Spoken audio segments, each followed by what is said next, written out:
The views and opinions expressed on Revive Radio does not necessarily reflect ownership, management, and advertisers of Revive Radio. 10, 9, 8, 7, 6, 5, 4, 3, 2, 1. You already know what time it is. ReviveIsAlive.com. Once again, ReviveIsAlive.com. Tune in. Revive is alive.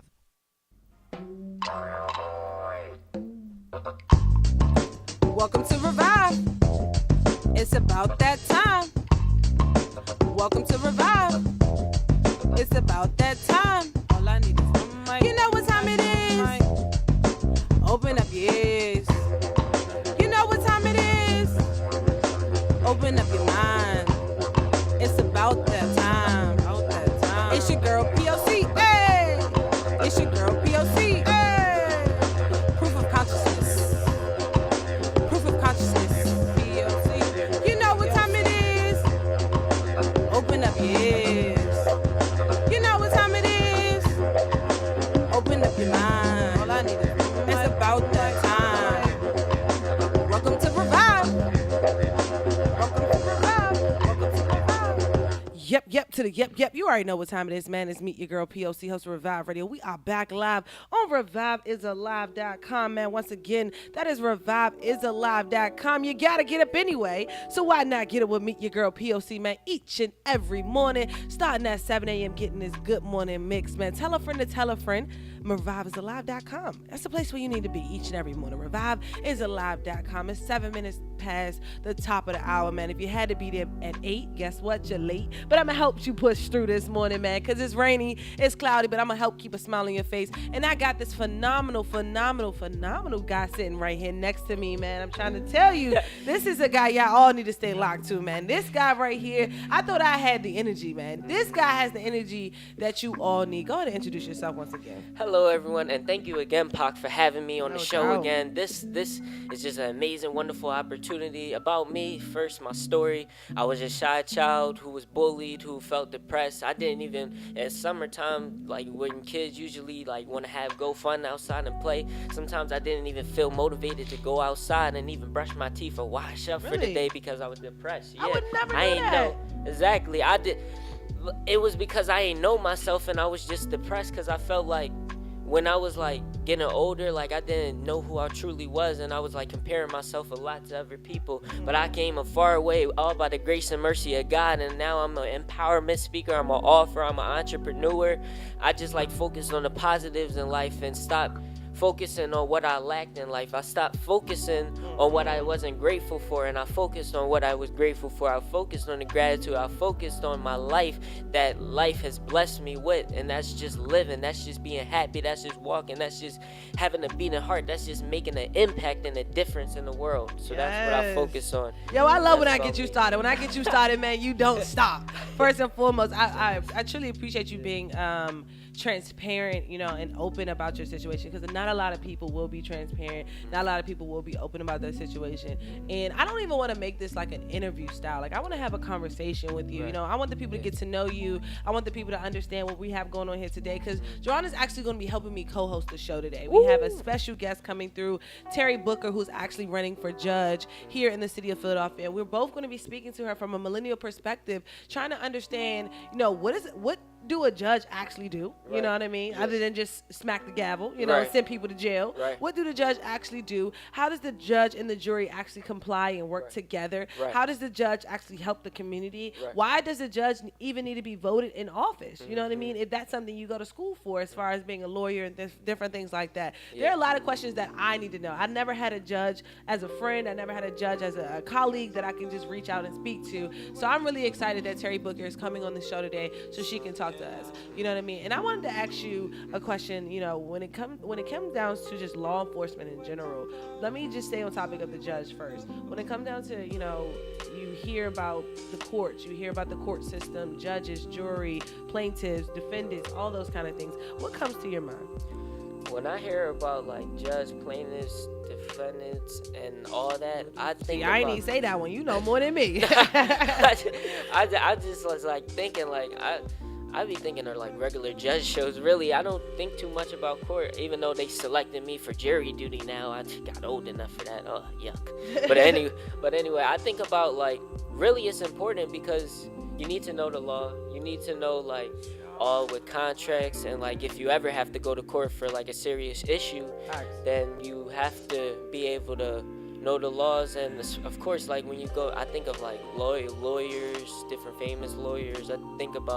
I try to do research on other celebs that been through court and like had their own criminal like injustices, and it's really a big important topic because it really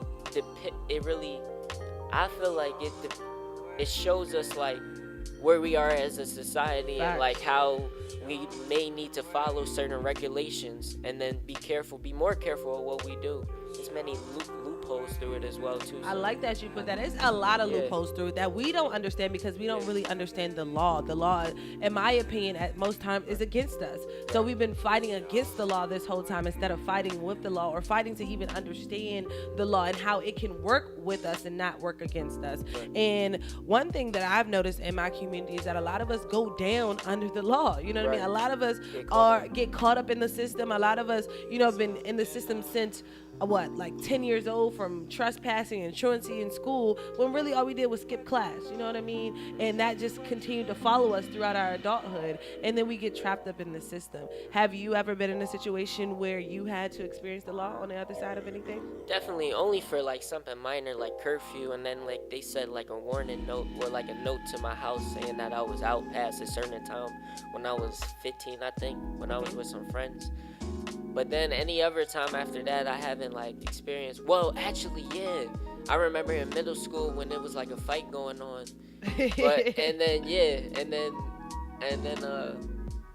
The cops came up because it after it all settled down, the cops came up and then told us to move away from a corner, which what the fight wasn't actually at. It was like blocks away. They told us to move away from the bus stop and the convenience store, so they just like pushed us down to the other bus stop. So that's like another like situation that I've been through. But and like, you know what I mean? So let's just talk about that. Like even down to the curfew part. Yeah. You know what I mean? Like for teens who are still going through that, was that something that you would say that hindered you, set you back? Do you even feel the need that the curfew was effective or efficient? Like what was the purpose of the curfew? Because I'm not from Philly and we didn't really have curfews where I'm from. If you just get caught out, you get caught out, and whatever happens, happens. It wasn't like a rule that you had to be in a certain time. I think like with the curfew, I think it is efficient because it'll like get your parents to like, especially like my mom was definitely on me about that. So I think it is efficient about the curfew laws because it already is. It's already getting more dangerous as it is now. The crime rates are already improving, poverty rates are going down, and because of that, it's going to be more crime, and then people are going to be fighting over limited resources anyway. So it's not really good to dropping facts. Yeah, it's not really. Dropping facts. It's not really good to really be out late anyway because it's getting more dangerous and it's getting unsafe around certain areas. So you with having the curfew law? Yeah, I'm well, with the curfew rule. It's not really a law, it's a rule. Yeah, I'm with having that rule. Okay, Definitely. all right, okay. Yeah. I'm not really with the curfew rule, and the reason why I'm not really with the curfew rule, I do understand why it needs to be in place. I do understand that crime is happening. I do understand that young adults, young teens should not be out past a certain time. But I believe that starts in the household. You know what I mean? That starts with parenting, simply having a structure inside of your household, and then also because some kids are not obeying. Some kids don't actually listen. So I do understand this. It takes different measures to get to reach certain people, but at the same time that will start with the community. I feel like the community should be able to police itself. I feel like the community should have something in place, something intact, so if they do see something strange or out of the ordinary, they will be able to police themselves. They will be able to come together as a block, as a street, as a community, do whatever they have to, a cul-de-sac, anything that they have to do, to come together and actually rectify that situation. Right. So I do understand that, but if we continue to put rules and regulations on our communities, but then you see communities in a different zip code, you know what I mean, that doesn't have that same rule and regulation, then I'm looking at it funny. Like, we pay the same amount of taxes, we pay the same amount of property, street taxes, food taxes, everything, and we're not getting the same respect. And I do understand that things happen in different zip codes, but it's the same exact thing. What do you think about that? I think, like, I was about to ask you a question too about Ask that. me, what's up? Should we have more parenting, like, classes for that, for people to, like, make sure that they check up on their children more? Parenting classes, that's a great question. I don't know about the parenting classes, because that is something that is going to be an additional workload on, you know, families, whether it's a single family, whether it's a two-parent household. That is going to be, whether you're being raised by a guardian or actual sibling, that is going to be something that is going to add more workload onto that family. But what I would say is that there should be more community engagement activities. So if there, you know, is a community center in that community, they can go there for resources, you know, just having more outlets for resources. So if there is a problem child inside of the household, that family can have a resource to actually help that child, other than sending them to a detention center or a boarding school or anything like that. Or just, you know, suppressing the child to the point where the child just leashes out and does what he or she does what, you know, they want to do anyway. So I would definitely say we should add more resources to our communities where families can go get the help that they need. So I believe that community centers shouldn't just be for extracurricular activities such as sports and video games and babysitting. I believe that community centers should be a resource center for every need that is in that community, and hence the word needs, not the wants, because every community has different needs that needs to be provided in order for the community to stay alive, you know what I mean, so it can revive itself. So that's where I see that for my community. I really see that for us. If we have the resources and we have the tools and we have the outlets, we wouldn't need, you know, the classes. We wouldn't need that, because we would have somewhere to go, or we wouldn't need the extra curfew rules and different things like that, because the stop and frisk laws, I'm definitely going to be asking Terri about that too. The stop and frisk laws, we wouldn't need any of that, because we will be able to police ourselves, we'll be able to unify ourselves, and we'll be able to come together on our own, you know what I mean? And I wanted to also get into with Terri today too, because I actually just saw maybe like 3 or 4 videos with police brutality. And I wanted to ask you about that too, because you just said you were watching a fight, and the fight was blocks away from where you were actually standing, but they still came and they not hassled you guys, but spoke to you guys about getting off of this block, moving somewhere else. Do you feel like the energy, the communication between the officer and you and your friends were genuine? Do you feel like he actually was there to help? Was he there to harm? Was he there to escalate or de-escalate? Honestly, that's a good question. I honestly think that in a way, like, it was in a way like he was trying to like harm, really. I can't really say like he was trying to harm, because he didn't pull out no weapons, thank God, or anything like that. But also, like, when you in a situation like that, you just got to be careful of, like, just not trying to, like, escalate it to something greater than what it needs to not be. Like, in a harmful situation, like, just, like, be reasonable, like, make sure, like, you calm, don't, like, get out of control with yourself, keep your mind straight. And, you know, if they like they said, I didn't like, I would say, like, it wasn't too threatening, not really. Okay. So I just, like, took it as whatever, and then just moved on, because I don't want to just start anything that it didn't need to happen, especially if they didn't do any first attack first. Okay. Really, like, and physical attack. I like that mindset. I definitely like that mindset. And we will definitely be talking more. We got to go to a quick break. Shout out to my guy, Jerron, for coming through, pulling up, and helping us revive the Revive airwaves this morning. Shout out to our special guest, Terri Booker. She's on her way. She's running for judge here in the city of Philadelphia, man. If you have some questions, you can hit us up. You can definitely give us a call, 215-853-6803. Also, follow us Facebook, Twitter, and Instagram at Revive_P.O.C. We are live right now, and Jerron is live on his Instagram too. How can they catch you on your live? Oh, they can catch me at Jerron_McNeil. And for Instagram and for Facebook, Jerron McNeil, Snapchat, Jerron McNeil, and Twitter, Jerron McNeil. Man, he's a phenomenal guy. Let's go. Let's meet your girl, P.O.C. We'll be right back after this quick commercial break. Let's go. Turn your radios up. Revive is alive. Revive is alive. ReviveIsAlive.com.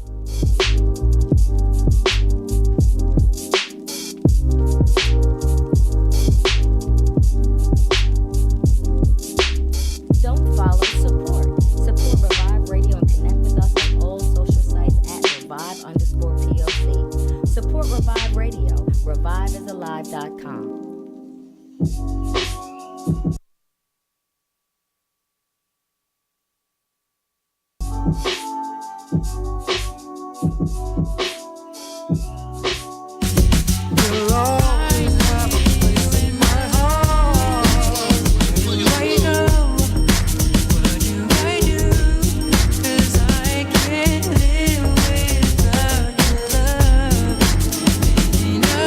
Tune into Revive Radio every week.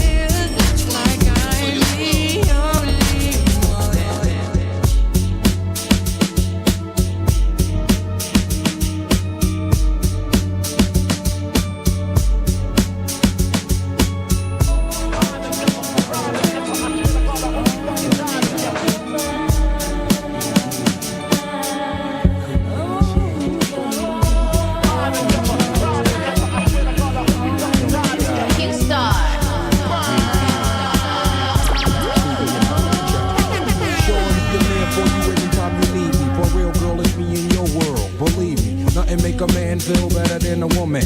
Queen with a crown that be down for whatever. There are few things that's forever. My lady, we can make war or make babies. Back when I was nothing, you made a brother feel like he was something. That's why I'm with you to this day, boo, no frontin'. Even when the skies were gray, you would rub me on my back and say, baby, it'll be okay. Now that's real to a brother like me, baby. Never ever give my cootie away and keep it tight, alright? And I'ma walk these doors so we can live in a fat ass crib with thousands of kids. Well, like, you don't need a ring to be my wife. Just be there for me and I'ma make sure we be living in the effing lap of luxury. I'm realizing that you didn't have to funk with me, but you did. Now I'm going all out, kid, and I got mad love to give. You my nigga.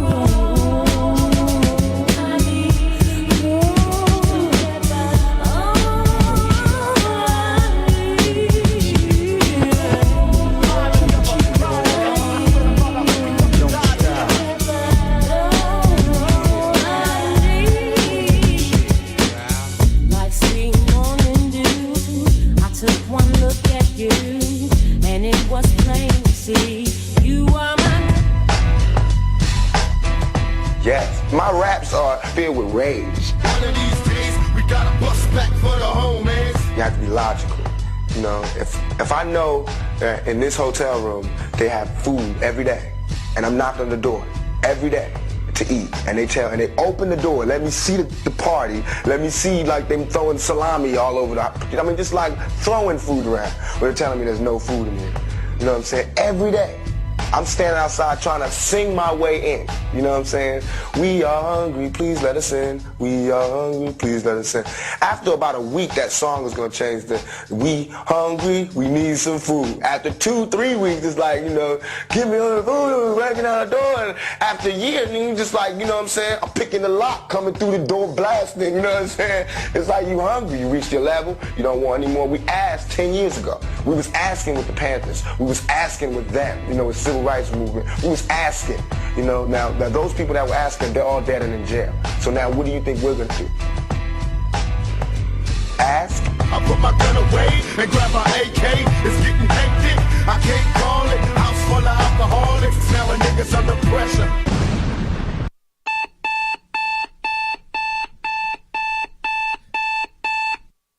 I know you see me on the video. I know you heard me on the radio. But you still don't. Yep, you know what time it is, man. It's me, your girl, P.O.C, host of Revive Radio, man. We are live each and every morning, starting at 7 a.m., man. Revive is alive. I need y'all to turn your radios up. Spread the word, spread the message, man. Stay locked to Revive Radio each and every morning, getting this good morning mix with me, your girl, P.O.C. Find more information at ReviveIsAlive.com. That is ReviveIsAlive.com, because Revive is Alive 365.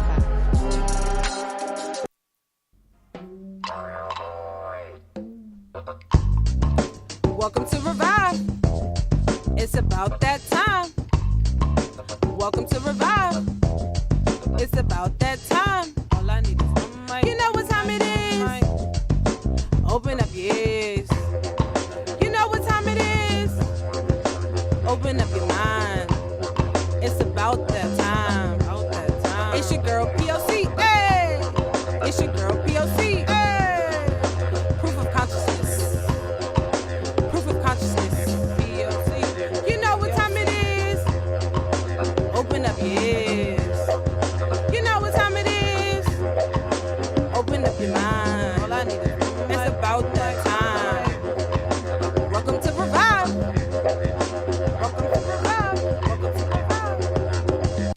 Yep, to the yep. You already know what time it is, man. It's me, your girl, P.O.C, host of Revive Radio. We are back live on ReviveIsAlive.com, man. Once again, that is ReviveIsAlive.com. You got to get up anyway, so why not get up with me, your girl, P.O.C, man, each and every morning, starting at 7 a.m., getting this good morning mix. Don't forget, man, follow your boy, DJ Shango, on the ones and twos. You can catch him live here each and every winning Wednesday, man, back to back. Today, he won't be here with us because he is on the road. He's doing his thing. He has a music festival that he's doing this weekend in the city of Washington, D.C. So make sure, well, the district, I should say. So make sure you guys pull up and support who you support, who values you. You already know, man. Right now, we got a special guest in the building. Well, we have two. I got my guy, Jerron, who's family now. He's not even a special guest no more. He's family. He's actually helping me co-host this show today, man, with the one and only Terri Booker. Good morning, Miss Booker. How you feeling? Hey, good morning. Good morning. You got to get up anyway. This is the earliest you ever been in this studio. Yes. She's actually, you know, co-hosts the show here herself. Go ahead and shout yourself out. Yes, a moment with these three queens, and usually it's just I'm Purple Queen, of course, and Terri Booker for Judge, Legally Terri. 5 to 7. Yeah, I'm 5 with to that. 7. And that's on Mondays, right? On Mondays, yes, every on Monday. So well, most Mondays. And you drop legal advice for people who got questions. Absolutely. Yes. Absolutely. So let's get into it because you're running for judge for the city of Philadelphia, man. Here, May 21st is going down. Local elections, man. I need you all to get out and vote. And I want to tell y'all right now, man, if you did not go register to vote by April 22nd, don't talk to me, right? Don't talk to you either, right? Yes. Don't talk to me. Like I don't got no words for you because the only thing I'm gonna say is, did you vote? That's all I got for him, right? What you got for him? Why didn't you vote? Why didn't you register? Why didn't you go register to vote, man? Jerron, are you registered to vote? Absolutely. Oh, when did you register? I'm aware. I registered probably last year. Right. So when you registered, when I was 18. I was gonna say, so that was your first time voting. Yes. You voted in November of last year. Yes. How was that experience for you? We got first time voters. We got to ask them. How was that experience? For the first time voters, it's exciting to like be there because you actually feel like you're important. You actually exercising your right, and it's just an awesome experience. You are important, you are important regardless. Exactly. Absolutely. Exactly. So yeah, it was just exciting for me, and I just couldn't wait. And again, like it was just an honor, it was a privilege, and I'm just happy that I had that freedom to do that. And do you see an importance of voting? You know what I mean? Yeah. Especially being young. I'm not going to say you don't really know what's going on unless you actually go do your research, but you only really know what you hear unless you go out there and try to see for yourself. Right. Do you see the importance of an election? Do you see the importance of a local election? Do you see why we should be voting for the people who are right here in our community, such as judges, such as the people who are being offered as councilmen, state reps, different things like mayors? We even voted for the governor last November. So do you see the importance right now? Yeah. Or is it still going like left and right? Oh, there's still things I have to learn, especially about politicians, but I definitely do see the importance of why they're in office, to like be able to know like what type of regulations we could take to be able to, with like paying taxes, being able to have a business, being able to know what to do with that business, and just being aware of how we can work in our communities. Town halls I'm familiar with. I'm familiar with definitely a lot of things, but of course there's things that I need to know more of, knowing the importance for politicians, of course. So yeah. So let me ask you this, and I love that answer, and let me ask you this. How do you hold your politicians accountable? Like, as a 19-year-old, as a student, you know what I mean? Because you are a student here. How, as a student, as a 19-year-old, as a community person, because you also live here too, how do you hold them? And you pay taxes now. You're an adult, guy. That's you right. know what I mean? That's right. So how That's do you true. hold them accountable? I hold them accountable by first and foremost knowing the tax price, seeing if things are affordable, making sure that inflation isn't going too high for people, so that like if people like who are less fortunate, who suffer through malnourishment, and that we have those programs to be able to share to people that are homeless or that are struggling with public housing. It's a lot of things that come in mind when I think of politicians, and whoever I believe who have that background and who has that advocacy for that support, I believe that they should be in office, and like whoever can back it up too, and then got that support with them, they should definitely be in office for like who I'm voting for. So I got my vote for them. I feel you. And one thing that I'm learning too, Jerron, because I'm still learning myself. I'm not going to sit here and say I know everything, but I definitely dive heavy into politics, especially because I pay taxes. And then we have this platform where we have to actually hold them accountable for what they say they're going to do when they get in office, such as Terri, because she's going to get in office, you know what I mean? So when it comes down to actually learning, is this something that you would say, because for me I actually had to go read, I actually had to go do my Google searches and then actually physically talk to them, is this something that you would say is an open line of communication as far as talking to the council people, talking to the judges, the state reps? Have you ever walked up to them and had a good rapport where they actually communicated back to you? You know, that's interesting because I met 3 politicians in my life. I met Vanessa Brown, state representative. I met her. She came to my school, which was nice. So if politicians come to schools more and the communities more, they definitely got my vote for sure. Because they're willing to engage with people, and like they're willing to like know what it is that you need, so that they can provide that. Like we was talking earlier about the community engagements, knowing more than what you need than what you want. And also I met Jamie Blackwell. Yeah, I met her at a library, and I met Jim Kenney, I think that's how you pronounce it, Jim Kenney, and that's the mayor. And I met him at a Wawa event, and him and the city donated, I forgot how much the amount was, but it was for the special needs children at a Wawa event. So that was hot. That was nice. The crazy part is I love the spaces that he tapped into these. Yes. He said a library, a school, and then at a charity event. So that means that you are in the right places at the right time. It don't even got nothing to do with them. That means you're on the right track and on the right path to do what you got to do. That's why you're so phenomenal. Well, let me ask you this, because right now we're sitting next to someone who's running for judge. You know what I mean? Who's actually a lawyer right now. So at the same time, I know you have questions. I have questions. And when it comes down to, holding a judge accountable, what's the one thing that you want to see from a judge at being 19? Like, what do you want to see from a judge? No corruption. No corruption. Yes. That's a good answer. That's what I always do on Mondays. We ring the bell when truth is spoken. Right.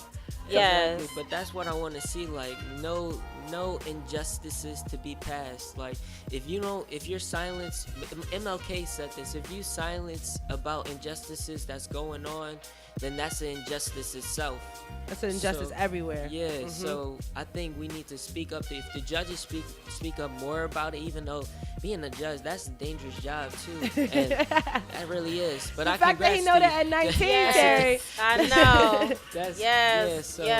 You know. But congratulations for just standing up to take the responsibility in that position, and I definitely support you on that too.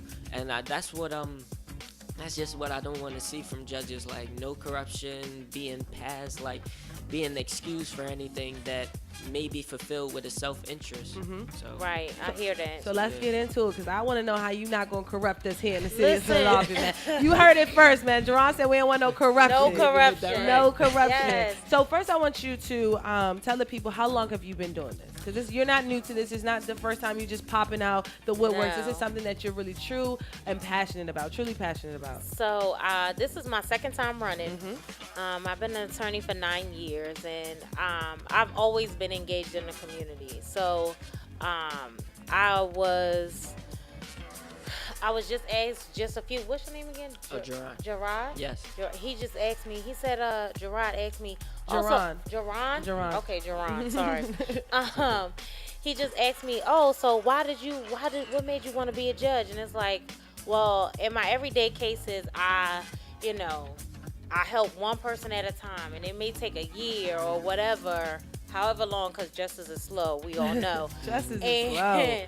And as a judge, I could get a docket of 20 cases in a day, and I could help all those people in one way or another by simply not being corrupt.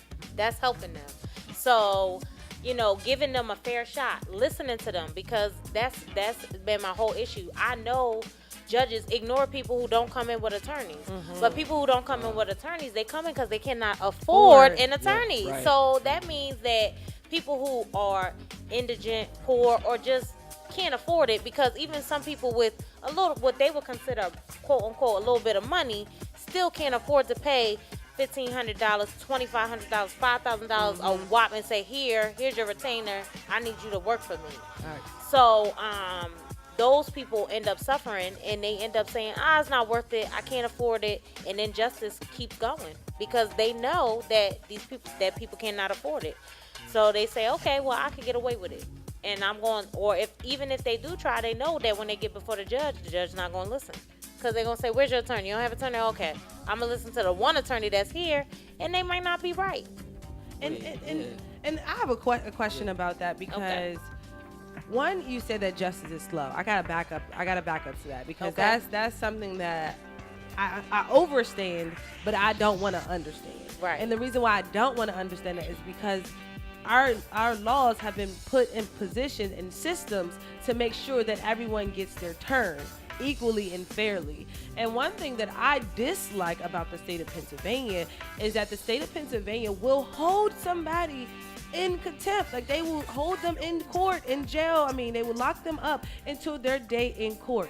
So if they're sitting in this in jail for 30 to 60 days and they still haven't even went to trial yet, and they haven't even been found guilty of a crime, and they're still sitting there, like, what is that all about? Is that just is that only here in the state of Pennsylvania? Is that across the country? But this is the first time I'm ever hearing about it until one of my friends ran into this situation, and they literally been in there for 90 days and haven't been to court. Wow. Wait, so did they have a bail hearing?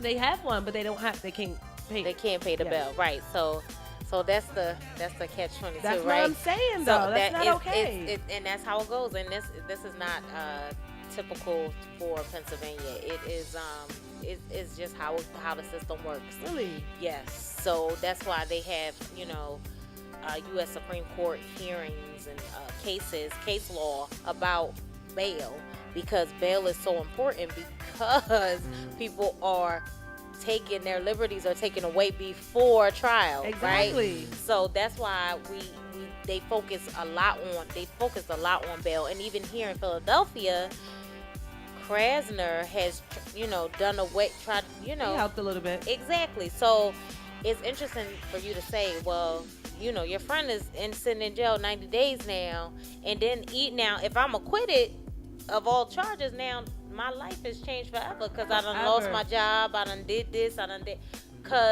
but I was found not guilty, but I still was punished. So I don't know exactly how we can do that, but I feel like bail and holding people is for people who won't come back. Facts. If I have a job, if I have a family, the likelihood of me coming back to court is high. It's very high. I don't have to have a $500,000 bail for me to come back. Facts. I'm gonna come back because I'm not trying to be on the run. I have a family. I'm not gonna see my kids. I'm not gonna go to work. No, I'm gonna go to work because I need to pay for an attorney. Okay, I need to go to work so I can pay for an attorney. So that's why the bail is so. It's messed up and it's jacked up, but it's some people who need bail. Now I'm gonna make that absolutely clear. Some people need to be held. Yes. And those people need to be held. For real crime. Yeah. But for real crimes. Yes. And for this petty mess, and this is a part of the cycle that continues, because as we hold people for things and criminalize things that should not be criminalized, and we mark them, and then they continue to be marked throughout for the rest of their lives. Not just for that moment, it's for the rest of their lives. That's what we were just talking about, because we were talking about how most of millennials We started out with a record based off of truancy. We just skipped class, skipped school one time, got caught, and the next you know, we have a juvenile offense. Because truancy, they take it seriously, and it follows you all the way up into your adulthood, and then it becomes trespassing. You know what I mean? The next time you caught up, oh, you was no, I just got caught up for truancy. They would turn something that small and try to flip it and make it to 10 times bigger. So I wanted to ask you that when it comes down to getting things expunged, you know what I mean? Getting things cleared off your record for people who are millennials who are listening right now who really didn't do anything, really don't have no trouble, but when they go try to get a job or they try to run their background check with the FBI, anything like that, those little things pop up. That's crazy. So see, that's another thing. Hello. That's another thing that I don't particularly like about Pennsylvania, because they don't expunge everything. Like it's really only misdemeanors, and like I always say, everything's a felony. Everything's a felony. So it's you only just this much of the criminal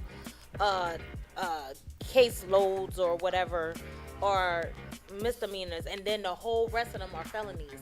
And you can't get in Pennsylvania, you cannot get a felony off without a pardon. So you have to get a governor's pardon for that. In other states, that's not the case. And the reason I know for sure is because I'm licensed in 3 states, so I know. Awesome. Name the 3 states. New York, New Jersey, and Pennsylvania. Awesome. So thank you. And I love New York's laws. I love them. They are very people friendly, as I call them. Okay.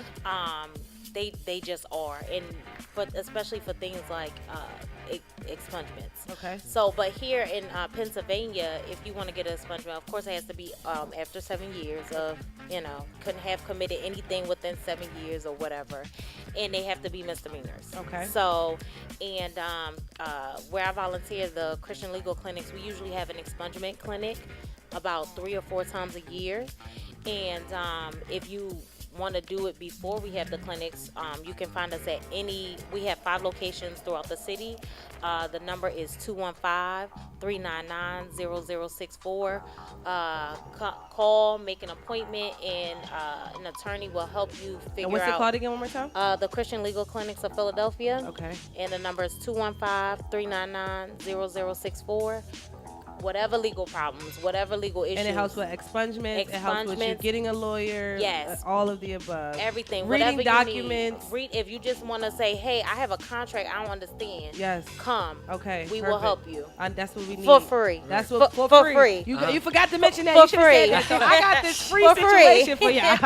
That should come first, definitely. Yes, and I free. appreciate you guys for doing that. And then also I want to ask you that, by you being certified in 3 different states, do you have to study the laws in 3 different type of ways, or like how does that work? Because I know when you go to law school, y'all cram, like y'all be in there, you know what I'm saying? Like y'all don't even blink, you know what I'm saying? Lawyers, I mean, y'all like walking zombies at times when y'all in school. Yes, so do you have to like fact. study 3 different ways of like, because each state is different, you know what I mean? So like, how do you go about that? Because regulations, zoning codes, all of that is different. Right, that's true. So how it works, I'll just speak from like the bar experience. So first, the bar experience. It was 3. I took 3 different bars. I took 2 bars at the same time. Black women run the world. I'm trying to tell y'all better catch up. Y'all about to get lost. So when I took the bar about almost 10 years ago now, it was New York and New Jersey I was allowed to take at the same time. I took Pennsylvania later because I couldn't find a job in New York, and I couldn't afford to stay in New York and find a job. So I was like, I gotta come home. So that's when I ended up taking the Pennsylvania bar. So yes, New York is really different. The bars it's a hierarchy of, now not so much because they're doing this universal bar, but when I was taking it, it's a hierarchy of bars. Like California is the hardest bar, it's 3 days. New York is the second hardest bar, it's 2 days. You passed it though, baby. Yes, I did on the first try. Let's go. Let's go. On the first try, all 3 bars I did it on the first try. So and now mind you, and this is just inspiration for anybody who might be struggling or feel like they failed at something or whatever. Now I didn't get into law school the first time. I had to apply again, and I got into law school the second time. Which school? And P.O.C. Law in New York. So then I got into 2, and then I picked P.O.C. So I said, okay, this is where I want to be. This is where I feel it. So then I was at the bottom of my class. I was about to get kicked out of law school. Okay, so I was about to get kicked out of law school, but they gave me a chance. I was on probation.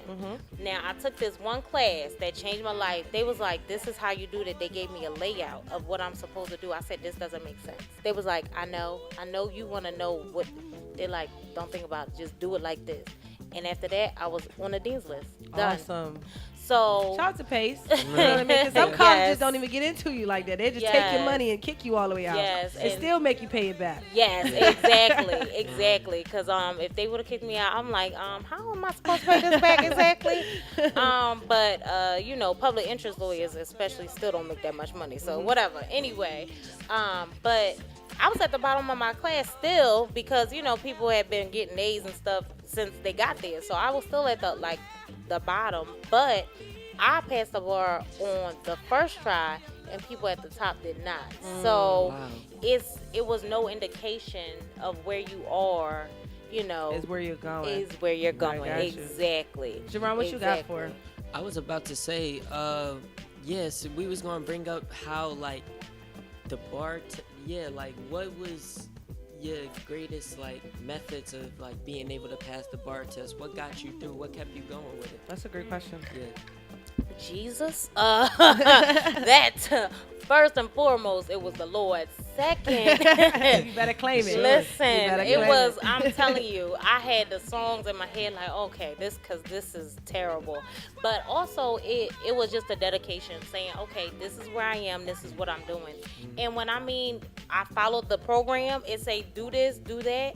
That's what I did. And the one thing that I always said that was key for me was going over the multiple choice questions and finding out why you got the answer right, because you may have gotten it right for the wrong reason. So you might have been thinking, oh, this, but when you read the explanation, you're like, oh, shoot, that's not what I was thinking. And that's what I feel like was that was the kicker for me. Like, I always did that. Like, let me go over the questions. I took the time to do them. I might as well go over and make sure I'm doing it right. So that was it for me. I'm with you now. I had another question too. Like, I really didn't like learn. I feel like it's important, especially for millennials and students, like in high school, even elementary school, to know about the law. So is there any way we can build programs to like help students get more educated about the law? Talk about How do we implement Ask that? her those good questions. Yes. I want to know that too. Yes. Well, I didn't learn much. Actually, I want to start a program once I'm judge to bring children into the courtroom, and I want them to learn exactly how the process works from inception, from the minute, okay, what do I have to do? I have to go, I have to file these petitions. What is a petition? What do you do? How do you vote? Blah, blah, blah. The whole process. Bring them into the courtroom. Show them how it works. What do we do? What do I do? What do attorneys do? What does the bailiff do? So you know what's happening in the courtroom. So then you say, okay, this law thing is not, it's not that complicated. And then even if it just gives an interest, then you'll want to know more. And then you can say, okay, now, all right, you might go into political science, or you might take that, poli-sci class if you're offered it as I don't even know what they offer in high school anymore. They don't. They don't really offer. I mean, they have this thing. Taxes, none of that. Yeah, they have this thing called LS in government, which is local, state, and national government, which teaches you, like I would say, maybe 30% of what you need to know, just the basics. You know what I mean, like the 14th Amendment, well, the 1 through 14, 1 through 15, something like that. Just the basic things, not exactly what you need to know. And then they break it down to what is local government, what is national government, and state government at the same time. So they try to break it down to help you understand how it goes up into the ranks. Right. But they don't necessarily get into the gist of why local government is extremely important. Right. And why, the national government is not something that should be focused as much as we should be focusing on the local government. Exactly. It's a system, and that's what the school system is all about. You know what I'm saying? So I definitely agree with you guys. And thank you for asking that question, because I have a question for you too. So when it comes down to judges making decisions in the courtroom based off biases. So let me ask you this. I feel like there are a lot of biases in the courtroom. And one of the biggest biases that we see is judges and jury actually finding officers of the law guilty for crime. They are committing crime. They're acting out crime. They're acting out violence. They're showing us what we are not supposed to be doing based on what the law is saying. Right. And when it comes down to actually when it comes down to them actually executing and getting them together in the courtroom, you know what I mean? We're not seeing that at all. It's very rare that we see an officer of the law actually be reprimanded by the law. It's very rare that we see an officer of the law, you know what I mean, actually being accused of a crime that he or she actually committed. Yes. Like we can physically see evidence. Like there's evidence, strands of hair, video footage, cameras, pictures, everything, all of the above, like fingerprints. And it's just like, he's not guilty. She's not guilty. What is it? Why? Why are they not guilty? Okay, so I'm going to take that from the beginning. I'm going to start with the jury. First of all, people, go to jury duty. I know you don't just like got booked it. for his first jury duty. I know you don't want to go, but we need you to go to jury duty. Because in order for us to have a jury of our peers, we need you to be there. So if you're not there, and then you're like, man, this messed up. How does jury? We needed your mind. We needed your mindset. We needed your vision. So you can help steer the conversation. Because that's what's wrong with the court system now. It's only one vision, one person, one type of person, white male, that is steering the conversation. Yes. So we need both a judge different and jury. Judge and jury and lawmaker. I mean, the legal profession is about 90% white male. That's 10% for everybody else. Everybody. White female, black female, Latino, Asian, brown, all black, men, everybody. So that's only 10%. So that conversation. That's a national number? That is national. That is all attorneys, the whole nation. I think the exact number is 88%. That's ridiculous. But I just rounded up about 90. You know what I mean?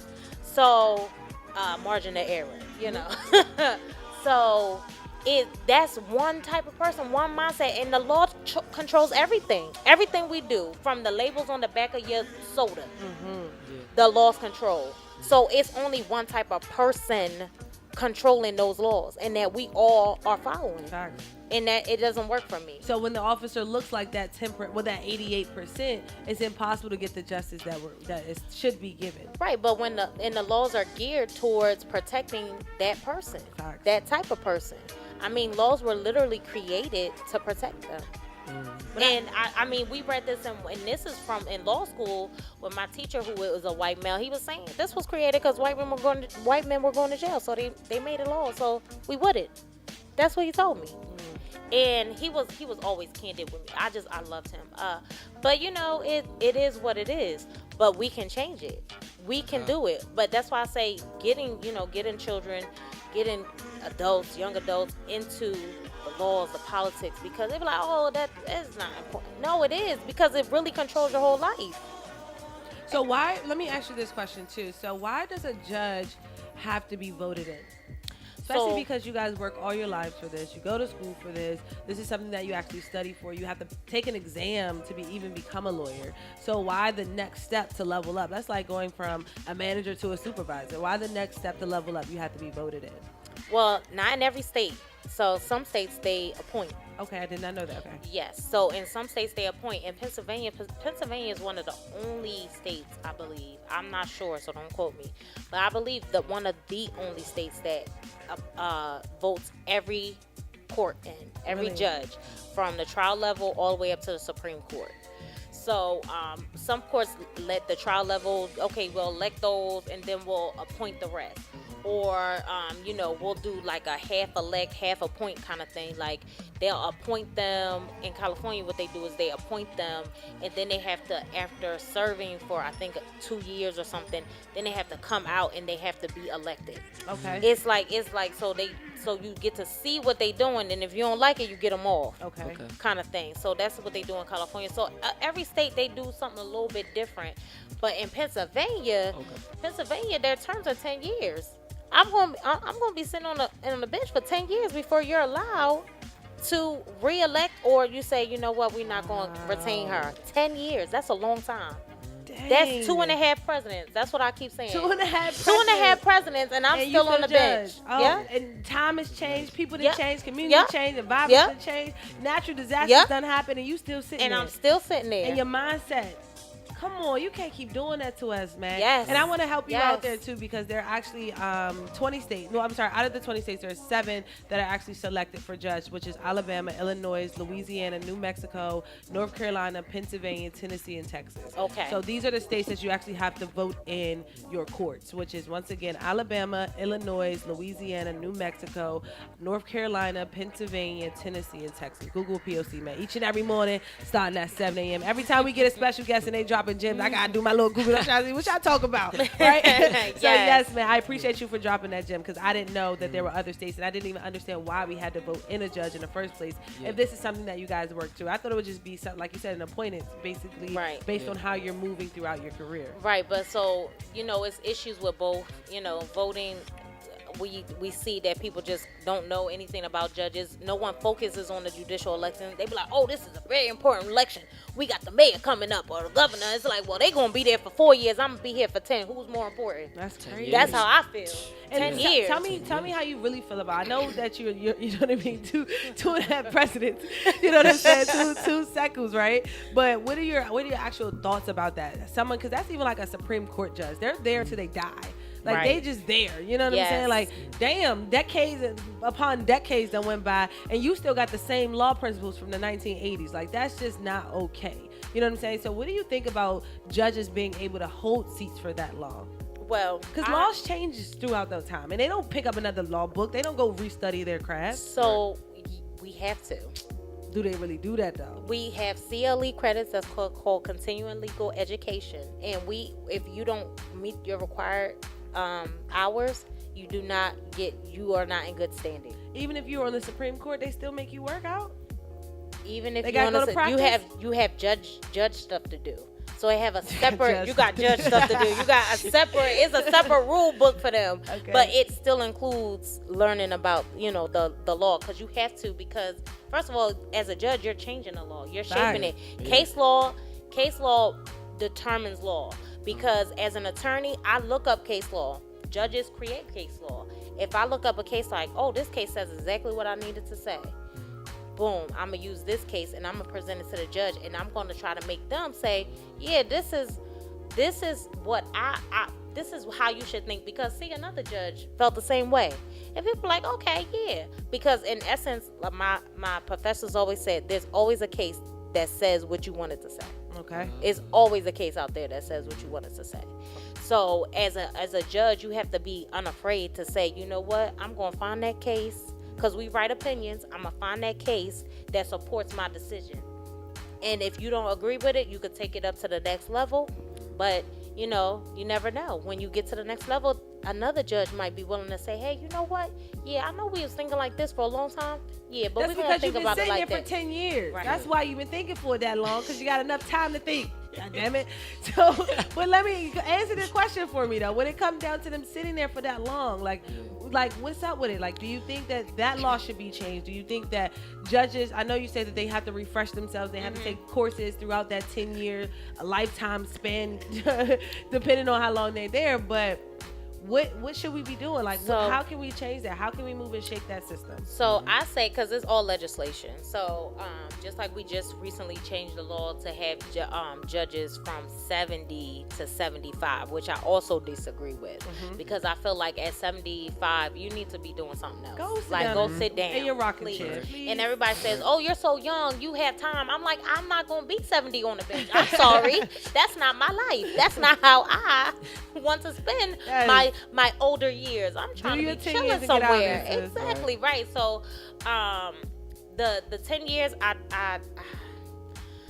That's 10 like a years. professor, man. I disagree with that. That's like a 10-year professor. And you go to college, they sit in there the whole time, and they still teaching me something that they taught back in 1967 And when they the school can't get first fired. opened. They can't get fired. You can't even complain on them. Right. You know what I'm saying? Because nothing gonna happen. They probably the dean of the subject anyway. Right. It's just so much going on. Like I really disagree when someone is tenured. And I really disagree for judges having that long standings on that bench. I agree, but it's part of it is protection. So like, okay, if I'm making certain decisions, like even the Supreme Court, I don't believe now because of the way we live and how long we live, there should be lifetime appointments for the Supreme Court. I think we definitely need to change that because what's his name is 50? He gonna be on there for 30-something years. That's too long. That's somebody's whole lifetime. Whole life. Nah, that's too long. Now, as far as I know, Pennsylvania is the 10-year term for the Court of Common Pleas is 7 for municipal court. Okay. So 10 years for Court of Common Pleas, 7 for municipal court, but it's really a lifetime appointment because we pay no attention to judges, and they don't have the retention. Is they're going to be retained because all you have to do is go in there and say yes or no, and most people are going to go in there and say nothing because they don't even know who these people are, and they're going to say either put all yes or put all no or something, but either way they're going to be retained because it's not enough. Yeah, I got a question on that too. That's good that you brought that up about advertising and about going into office. What are some ways that we can spread more awareness about these new candidates coming in? And even for you, what are some tactics that you're using to be able to advertise your campaign? Good question, Jerome. I'm on social media. Hi guys. And I'm just trying to. I go into places where most judges probably would not, and I try to say, do y'all know that you have to vote for your judges? No. They're like, where you vote online, like on Facebook? I'm like, no. At your polling place. So I wish I could get on a bullhorn and just walk around and tell people, but people that's not, it's just not enough. I want us to be more engaged in the judicial races, but I really just don't know how because most of the time it's like 75 people running. And this time it just happened to be a little bit of people. So, just getting out there, engaging the people who engage the community. So, like, I go to, like, the block captain meetings and things like that. So, I'm engaging them so they can say, hey, and take it to their so if you get somebody that's willing to relay that information to the masses, it makes it easier than me trying to go to each individual person. Even though if I had the time, honest to God, I would. If I could. But I wish we could all just get in the lead course and all right, let's go. And here, let's learn some stuff and then have a little entertainment and in the mix because people get it's boring. It's boring. So just to kind of engage people to know what's really important, and these judicial races are really important. I appreciate you actually meeting the people where they are, going to the streets, you know what I mean, going to the meetings, going to the community engagements and the different activities that they have going on to actually see your face, know that you are a part of the community because you live in Philly yourself. You know what I mean? Do. So whatever happens in the city affects not just us, affects you as well. Absolutely. So I appreciate you for doing that. And I wanted to ask you too, so when it comes down to a judge making a decision for, someone who might have committed a crime or haven't committed a crime, when there's someone who actually wants to speak to you, when someone like a person who, what do you even call that? I'm sorry, I'm ignorant. You saying, so if someone has committed, you say. So let's say if I committed a crime, right? What do I call myself? Like, what am I? The defendant. I'm the defendant. Yes. Okay. So if the defendant wants to speak to you, they want to approach the bench, they want to have time to tell you just their story, speak directly to you. Is that possible, or do they have to do it in the open court and with the jury? Like, are they able to just talk directly to the judge? It's so funny you said that because I said because part of what I want to get to when I'm judge, I want to talk to people about why. Yes. Because I feel like there's a lot of, and that's where the mental health comes in. There's a lot of mental health And I'm like, okay, you don't want to say why? All right, let's go back in my chambers. Listen, you need to approach the bench because, and that's what I said I want to do. Come talk to me. You don't want to tell them? Come talk to me then. Because I need to know. And I need you to be open and honest. And if you don't want this whole courtroom to be in your business in essence, because everything go on the record. Fact. So, and it's public. Right. So if you don't want that to be a public record, come on, let's talk. You want to talk to me? Come, let's talk to me.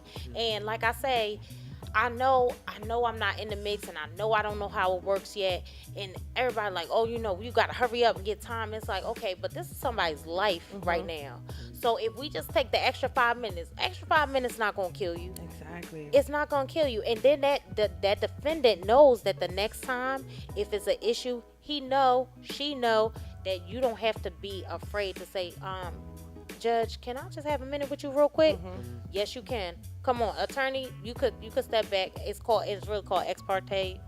It's ex parte. That's what it's called. It's the an legal ex parte. term? Yes, ex So the parte legal term is. conversation. So I want everybody who's listening right now to know this. So if we are in a situation, we're in court, and we want to approach the bench, we want to talk to the judge. We don't really want the whole outside, to be in our not in our business, but just to be in the space.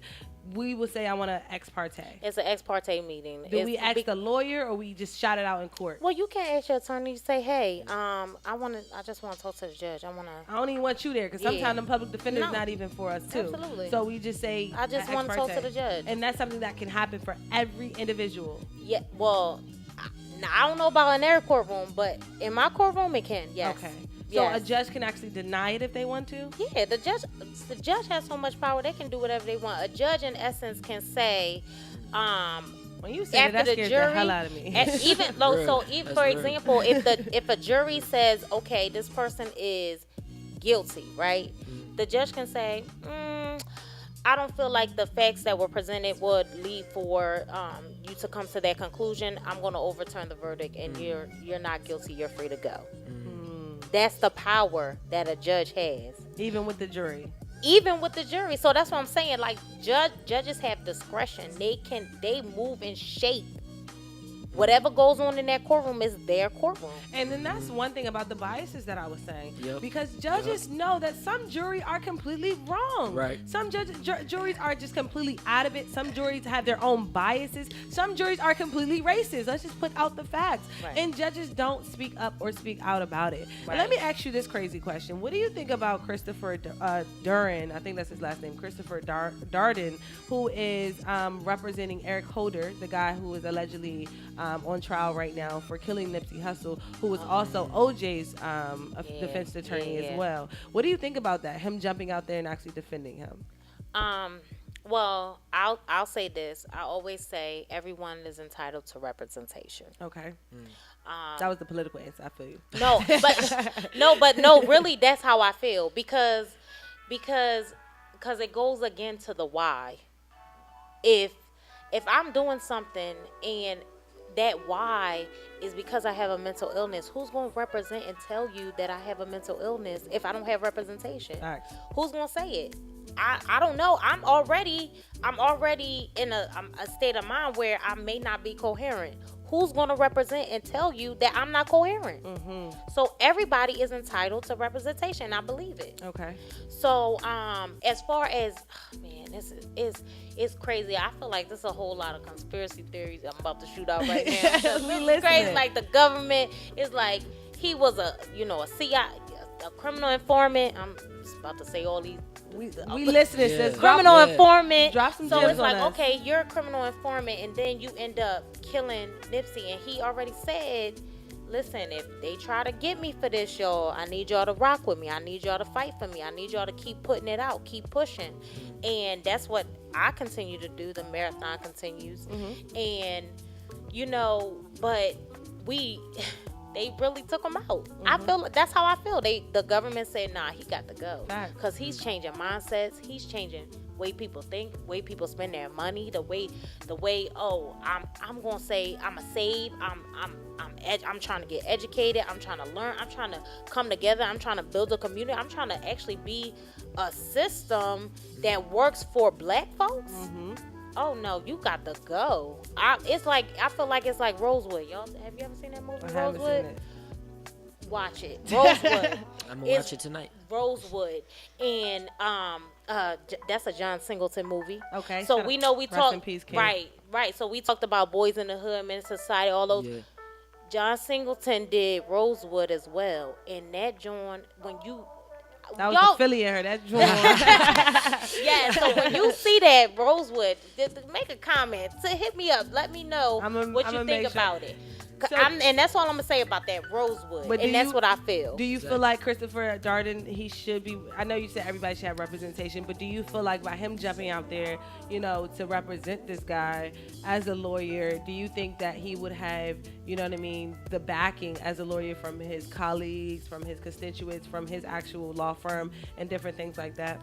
Well, it's about money. This is attorneys, and I'm not gonna say all, but. I thought it was about the justice. Money. What about the justice? No. It's about the money because so the money's before the justice. The money is always before the justice. Corrupt. The money is before everything, right? I mean, the way the political system is made up is the money first. Oh, how much money you got? Oh, I ain't got enough money, but I'm for the people. Get your money up, and then come talk to me. Oh, okay. Well, I'm just kidding. So how this man get Christopher Darden, O.J. Simpson's old lawyer, if he ain't got no money? It's strategy too, because I'm as an attorney. Maybe I haven't had a good case in a long time. Now people saying my name all over, everywhere. Let me look him up. Let me tell. So attorneys chase clout too? What? Heck yes. Heck yes. Why though? What's the point of attorney chasing clout? You gonna get a case? Something happens every day. You gonna get a case regardless. Right. But how much money am I gonna get? If I'm the name that everybody's talking about, if I'm the name, it's no magic pill that these big law firms that's all over the world they don't do anything different than an attorney that's working from their home that they do. They just have resources.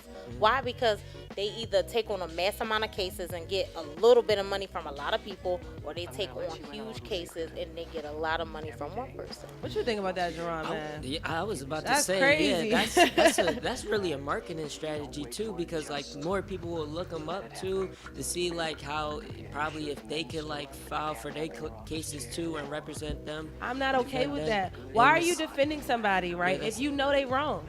If you know flat out they're wrong, they committed a crime. I understand what Terry's saying. Everybody deserves representation. I get that wholeheartedly. Right. But at the same time, if you know a person is wrong, you gonna get up there and lie for them. You gonna get up there and make sure that we find all the loopholes in the lie, so we not really technically lying for them. Come on, man.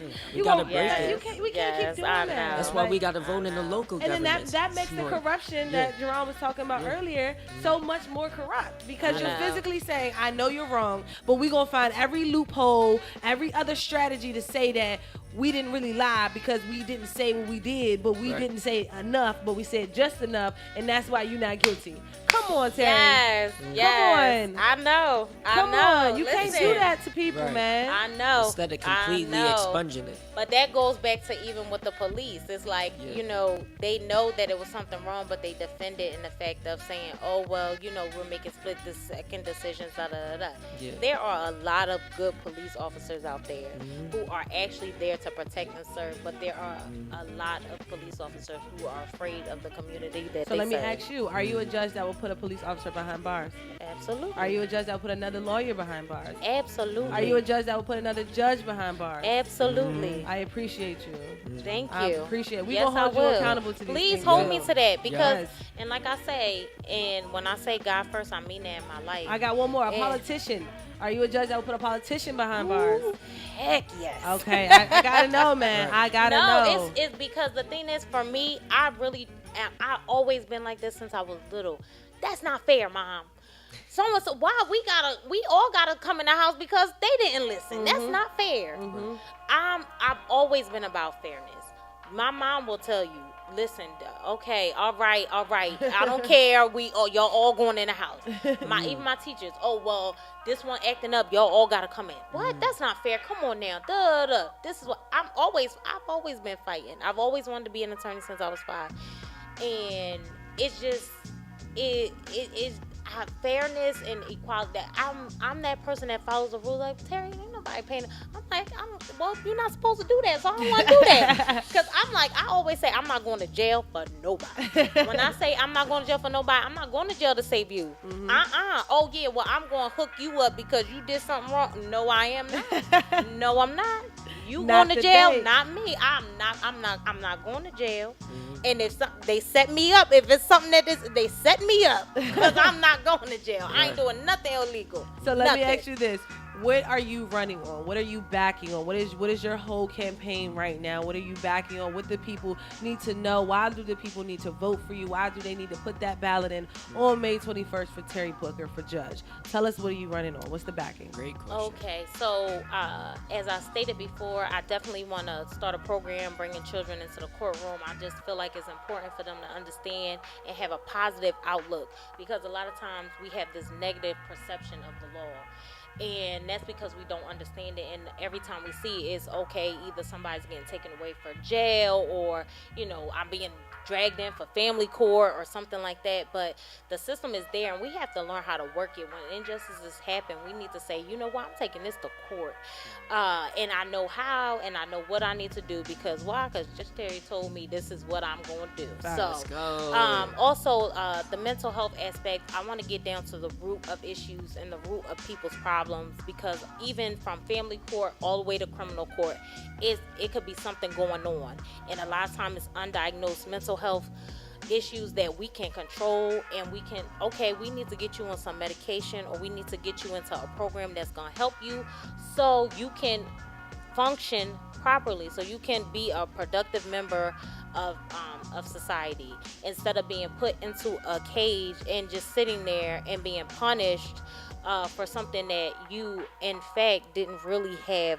control over. And I feel like it's important to empower people with knowledge. And I know on Mondays I do that from 5 to 7, giving legal knowledge or whatever. But I want to be able to, like I said, listen to that pro se litigant. That's what they call it, pro se litigant. The person who comes in without an attorney. So I know the law. They have the facts. If they give me the facts and I know the law, and that attorney on the other side is feeding me BS, I can say, you know what? No, that I'm not going for it just because they paid you $5,000 to be here, and this person didn't have an attorney. That doesn't mean you automatically win. No, not so. Not in Terry's court. I feel you. So on May 21st, if you want the justice system fixed, vote for number 26. Yes, man. I want the justice first before the money. That's what I'm looking for. I need to make sure that we are getting the justice first, because it's so much injustice going on. There's so much police brutality. There's so much corruption and so many different biases amongst all of these systems that we're all systematically placed in, and so much going on in the city as far as gentrification. There's so much going on in the city as far as budgeting, and so much going on in the city as far as just making sure that people that look like me and you, who make up 90% of this city, is not getting the just due that they deserve. You know what I mean? That we're paying for physically through taxes, through soda tax, so many different things that we're paying for that we're not getting. So I want to make sure that, whoever we put in office this time around, because we're voting for mayors, we're voting for city council, we're voting for state reps, we're voting for all of these people, we're voting for judges, the sheriff's department. We need to make sure that we're putting the right people in office and actually holding them accountable. Absolutely. Jerron, what do you have for it before we close out? Exactly. I was about to, one more thing too. If for like high school, exactly with the budget, like for like high schools, elementary schools, if we get a free education in most of them, especially the ones where the minorities are at, why don't they just give us like free books and like other free tools for like educational purposes? And how can we like build those type of programs and make that happen? Well, I definitely say we need to engage city council on those issues, because education, we for too long we have accepted the curriculum that they given us, and we said, because we are our students here in Philadelphia are are students who are designed to take tests. So then even I heard one gentleman say, he said, yeah, I was a straight A student. I was great valedictorian in my class, all these scholarships, but when I went to college, I was in remedial math, or I was in remedial reading. So because he was the best among his peers, but then when he got compared to other peers, he was falling behind. So we need to not keep falling behind, and we say, okay, this is the curriculum. I know we need these tests for money, because that's what the tests are. Again, there goes the money, because it all goes back to money. So we take the test because we need the money. So we need these people to score a certain amount so we can get a certain amount of money. But what we need to do is we need to engage and say, this is how we want our curriculum. Since it's about the majority of black people live here, we need to say, hey, can we learn about some other stuff? We need to learn and know our history. We need to learn and know, civics. We need to learn the things that are going to help us in our everyday life. Economic training, home ec, all that stuff needs to come back. And they say it's not in the budget, but we got computer screens and this and that. Well, I'm sure you can buy some flour and some, sugar and salt and try to teach somebody how to make something healthy in a classroom. It's not that hard. Speaking about classroom, I don't respect this at all. Your girl Kim Kardashian is what? She doing who? She saving what? She doing what? Come on, Terry, you gotta talk to me about this one, man. I don't really respect it at all. So right now she is going to law school. Some people say it's not really law school. It's like a. Explain it to she's me. taking it. She's taking the biggest eye roll I have ever seen you do ever. Taking advantage of what they have, like this internship thing or something where you follow an attorney for 4 years and then you go and you take the bar and see if you can be an attorney that way. So the problem with that is I've taken the bar 3 times successfully, and I know that you following an attorney around is not going to help you pass the bar for sure, and it's not going to give you the information that you need to even take a course to learn how to study for the bar to pass the bar. So I don't even understand what this is, what she doing, what kind of publicity stunt is. She Kim Kardashian, I just don't understand, man. And it makes, and it's working. She's actually helping people to get. I don't know if she's helping them or helping herself. I don't know, but so far she has released 2 people from prison from long-term sentences. Wow. What, the law firm that she's working with? Yes, I guess. Well, yeah, yes, but in her helps. You know what I mean? With her face, her name, her money. I'm sure and but that's what it is. It's not. It's nothing about the law. It has nothing to do with the law. Do you think lawyers are going to respect her? Judges and the court system is going to respect her? I don't know. Probably I mean, as an about- attorney, me. Yeah, it's like, girl, hey, you want to come to my law firm? Exactly. It would for me. I don't. Nah, I work damn hard for what I got, and I have no fame or fortune from nothing other than my hard work. And for you to come in and just say, oh yeah, this is what I'm about to do, like it's a joke, because I feel like that's what it's something else for me to do. It's like, no, this is serious. This is the law. This is serious to me. And you playing, and that's how I feel. You playing. That's how I feel too. And it's not funny, and it's not cool, and it's not cute. And I know you get $1 million per post for a sponsorship, but what you need to do is you need to really go into some real life situations. Go into the prison. I wonder how many prison visits she had. Go into your husband's old neighborhood in Chicago. Right, and help those kids. Right, and like, come on. This is the thing. Like you can do something to help people, prevent people from even getting into these situations as a criminal attorney, for criminal attorneys. But it's like you choose to just say, okay, I'm gonna become a lawyer. Why?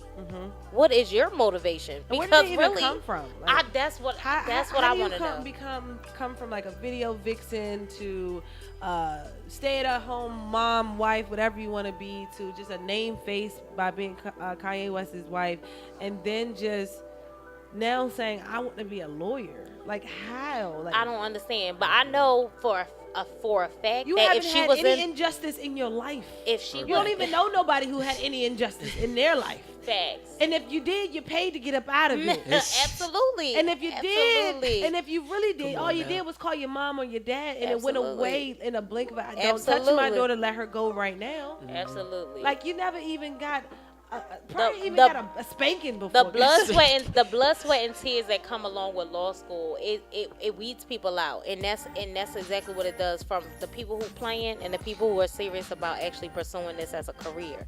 And there's plenty of people who drop out of law school. I mean, my classmates dropped out because they was like, I ain't doing this. This is too much. But for her to go in through, like, in essence, a privileged backdoor way of saying, oh yeah, I'm going to use my name to, because attorneys didn't even want to help me as I was coming out of law school, and so now you got time to help her be well versed in the law to be able to take the bar. Really? Facts. So, but you couldn't do that for me. I didn't have no money. Because he probably got his assistant her. Like, You see come what I'm on. saying? So she probably like the intern to the assistant who was assisting the actual lawyer. I'm sure they not making that much time for that woman. But anyway, let me ask you this last question, because I know you got to get to court. You got to get this court. You got to get up out of here.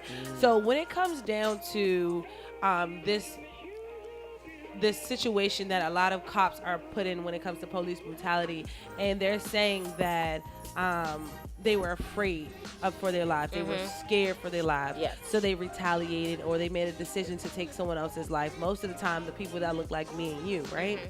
How are we going to get that justice? How are we going to change that system, that part of the system? How are we going to make sure that we're holding cops, juries, and judges accountable? Because the evidence is there. We physically see you abusing, shooting, killing, and executing people who did absolutely nothing, or if they did do something, they was not resisting. Right, and it didn't call for death. Exactly. Whatever it is. So that really is something that is like the biggest problem right now in 2019 is getting justice from cops who are not doing what they're supposed to do. Police brutality is amazing right now. That question is so loaded because it's so many systematic issues that come along with that. The training of police officers, the who becomes police officers, how they get there, judges, how do they get there, attorneys who become judges, how do they get there, what happens, what their backgrounds are, education. It's so many things that go into trying to fix that, because you have to change a mindset. You have to change how people view a certain type of person, and how do you do that? And it's about, okay, well, if you become a part of our culture and learn about our culture and understand that even though I'm talking loud, that don't mean I'm about to attack you. Even if I'm, if you see a whole bunch of us standing somewhere, it doesn't mean that I'm a drug dealer, or it doesn't mean that I have a weapon or a gun or something on me. I'm just chilling. So, it's about changing just a mindset, outlook. And like my friend always say, you got to remember why the police were created. The police first was created to catch runaway slaves. And now, as slavery quote unquote ended, except for in the penal system, which is in the 13th Amendment, it says that except for in the penal system, slavery has been abolished, but now we just catch slaves, inmates, and put them in there and let them do work and treat them as such. But we want them to look the same way the slaves of the old days did. And we keep capturing them, and I just don't know exactly. I just know we need to, about accountability, we need to make our voices heard. And that the way I say is, if we vote and you make sure that you get out and vote for the people that are making the decisions and making the laws, and then say, okay, well, you didn't make the law that I wanted you to make, you didn't do what I wanted you to do, and now we're gonna move you out. And in order to make changes, we need the people in the places that are making the laws and making the changes. We need them to do it. And if they're not doing it, they're not gonna listen to a area or a place or a people that are not voting for them, because they say, well, you don't matter because you don't make or break me being here anyway. But when we say, okay, now everybody in this area, we all gonna vote, and guess what, if you don't do what we want you to do, you will not be there again. You will be voted out. You will be voted out. Voted in. Man. Exactly. And that's how people start to listen to you, because because just like the American way, if it doesn't affect me, I don't care. So if you got to make people care, you got to make them affect them as well as it affects us. I'm with you on that. And I want to say thank you, Terri, for coming through, blessing the Revive Airways, helping us to revive our morning show this morning, you know what I'm saying, with all of our listeners. Shout out to Jerron, man. He was excited to be able to sit next to you to ask some questions. So I'm really excited that you came through. Tell the people once again how they can find you, how they can stay locked, and how they can cast their vote May 21st. Okay, so on Facebook and Instagram, I'm Terri Booker for Judge, TerriBooker, 4 JUDGE. Terri Booker for Judge. May 21st, get out and vote. If you want the justice system fixed, vote for number 26. That's Terri Booker for Judge. Thank you. I love it. And he actually had a question. Remember you asked about the district. Is that like that for judges? You were saying like what district? You asked me this morning what district is she running for, and I was I don't know if it's like that for judges. So is it like that for judges? No, it's citywide. Because they say, oh, can I vote for you? Yes, everyone in Philadelphia can vote for me. Perfect. Oh, okay. Yes, everybody. So tell your mom, your uncles, your aunties, everybody. Okay, let's go, man. Yes, May 21st. tell a friend, share. Tell a friend to tell a friend, man. Yes. Get out and vote. You already know what time it is, man. Shout out to Terri Booker for coming through. Make sure you cast your vote right now. It's Meet Your Girl P.O.C. We're going on a quick commercial break. We'll be back, man. We're running all the way up until 10 a.m. this morning. Tell a friend to tell a friend. Revive is alive. Revive is alive. ReviveIsAlive.com. Let's go.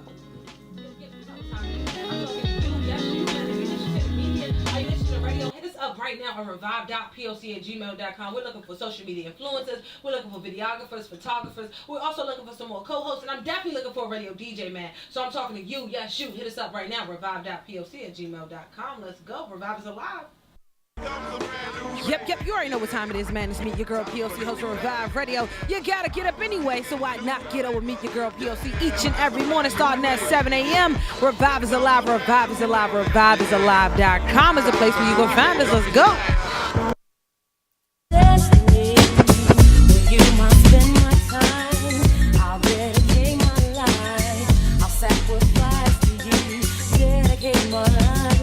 I got a love Jones for your body and your skin tone. 5 minutes alone, I'm already on the road. Plus, I love the fact you got a mind of your own. Don't need to shop around, you got the good stuff at home. Even if I'm locked up north, you in the world. On and out for iRadio. On and out for iRadio. It's your girl Suzanne Christine. Make sure y'all tune in to Revive Radio. Sue that.